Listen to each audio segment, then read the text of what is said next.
car, for sand, for snow. It was a thrill working on this packaging. Growing up as a Star Wars kid myself, being able to do this is just through the moon. So shot for shot, right? Shot for shot. It's as accurate as can be with the modern product. Accurate all the way to the two-color printing on the top and back.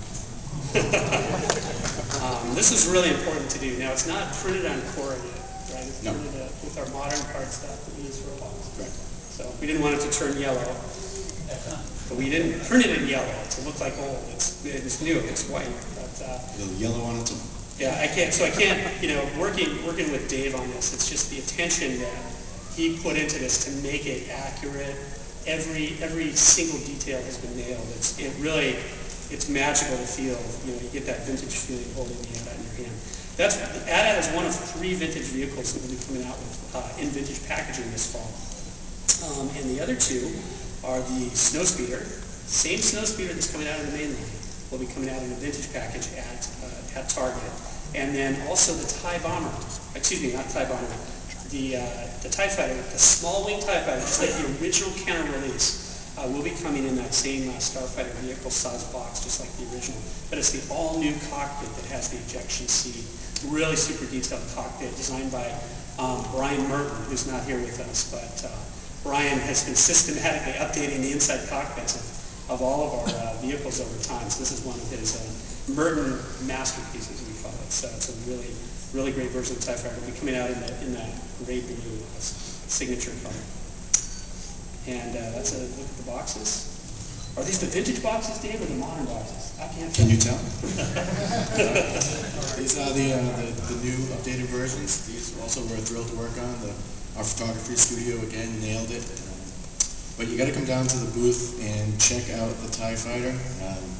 Filtered through a lot of 8 to 10-year-old boys to be our model.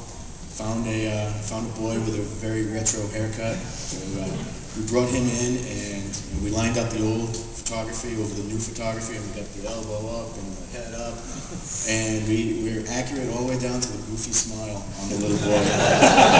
The boy would smile and I'd say, goofier, goofier, come on. We finally got it, so come on down and check it out in the case. And then this is a really cool new introduction. So, anybody want to take this, Vicky? Just that we love the Mighty Bugs internally. Like everyone in our design team just really gets a kick out of them. But we've not continuing with them, so we're trying to figure out a great way to still offer them and maybe bring them back at a more collectible scale. So these are kind of the first ones we're putting out into the market, and we're hoping that if fans pick them up, that we'll be able to continue with them.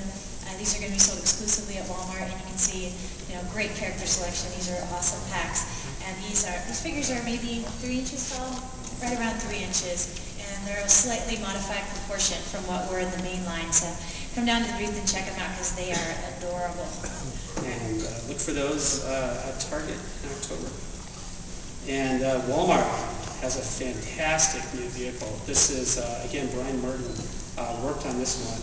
Does anybody want to talk about it? Or I think the main thing was he did the Merton cockpit. He's all about cockpits. That's enough. So it's got he's down in the being in there and having all the controls. So. It's got the ejector seat, and then also I think what's important about this, the body is totally new.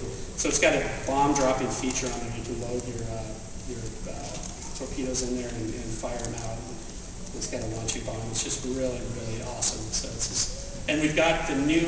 Actually, for the last 2 days, we've had the old TIE Fighter in our cabinet. So we've got the new one that we'll bring out and show you that, so you guys can take pictures of it for the first time.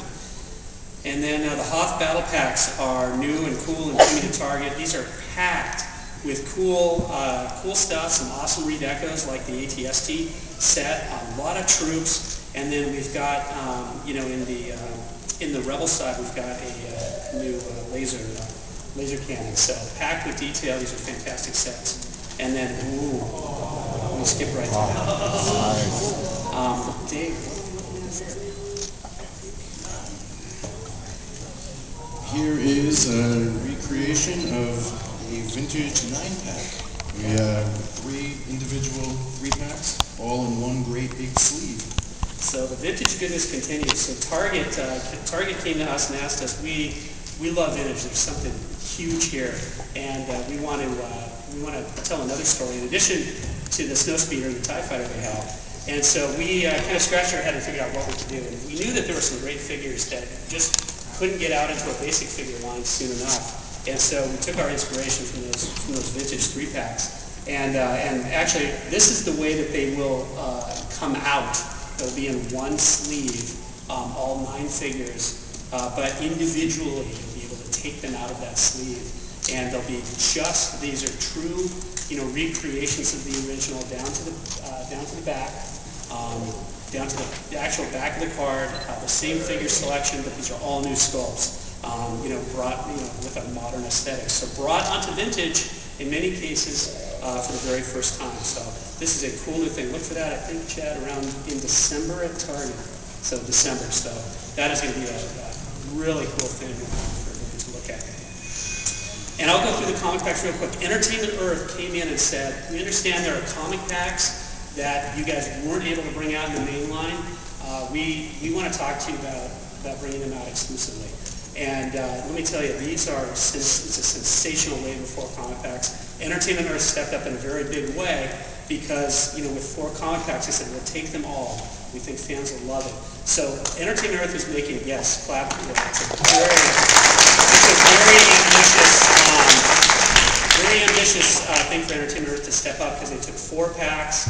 They had to take a lot of quantity of these to really to make this work. So if you guys love the expanded universe, love the comic packs, show your support by going to Entertainment Earth, making sure that you pre-order these because they are going to be sensational. They include great legacy issue with Delay, I believe, with Darth Nile. We have these down in the booth. If you haven't seen these, take a look. They're absolutely astonishing, the work that Dave and Brian have done to produce these sets. For Knights of the Old Republic, Jarrell and Roland Dyer, great early Mandalorian from the lore. And one of my favorite series is the Jango Fett Open Season series. If you haven't read that comic series, read it. It is absolutely awesome. It tells kind of that story of Jango, how he's adopted. Jaster, Muriel, and Montross. They will both have their helmets. And then great X-Wing Rogue Squadron, Baron Fell with his goatee, and he's on the side.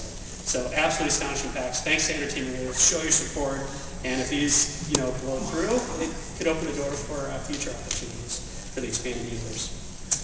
And of course, our Celebration 5 exclusives, Cammy and Fixer. If you don't know their story, left on the cutting room floor from the original A New Hope, but now they're available. So here in a limited edition online, as well as the infamous reversed Forlom and Zuckuss. Brian has reversed or created the original Kenner Deco, and we've reversed the names in a tribute to that original Kenner line, which have reversed names. They're pretty going. I just want to say, fast on Cammy and Fixer. Yep. If you notice there's something missing on Cammy, it was not intended, so I'll just leave it at that.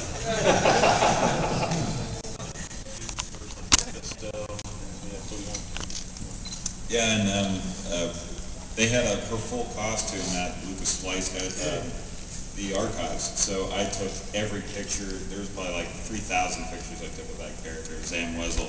But she's really great because, not only does her pistol fit in the holster, she has a ton of articulation. Her binoculars sweep down over her eyes. The helmet's removable. She has interchangeable scarves, either it's in a down position or in front of her face. I think it's that actual image is showing both positions at the same time. And then she comes with 2 heads. So the alien and then the human you can switch out. Not a mask, but a full head. It's a full head. So you can swap the heads. Outstanding. And it's actually a different character. This is Zam Wesell. You guys know that? We're supposed to do a different. You end up doing Zam Wesell. So we'll correct that. And then, all right, we have all new version of Padme. I know there's a lot of Padme fans out there. This version, an elaborate sculpt, beautifully done, ornate. It has soft goods as well, and there was some contradictory reference on her. So a lot of the reference we get from Lucasfilm, sometimes they take shots before they film or after. and things change about the costume, and even in some of the books, that are published.